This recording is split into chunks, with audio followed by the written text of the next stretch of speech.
उपवासासाठी खास साबुदाणा खिचडी. चला तर मग करूया.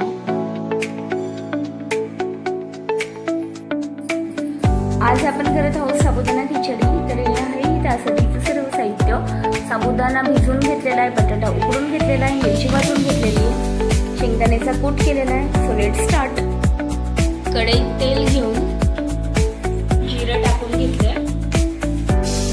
त्यानंतर वाटलेली मिरची कढईत टाकून घेतलेली. त्यानंतर भिजवलेला साबुदाणा, वाटलेला शेंगदाण्याचा कूट, उकडलेला बटाटा, 1 चमचा मीठ टाकायचं, थोडी साखर,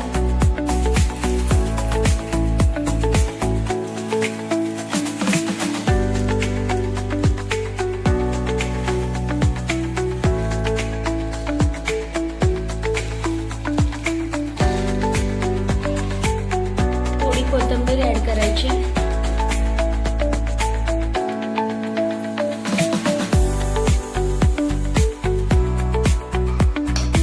साबुदाणा खिचडी तयार आहे.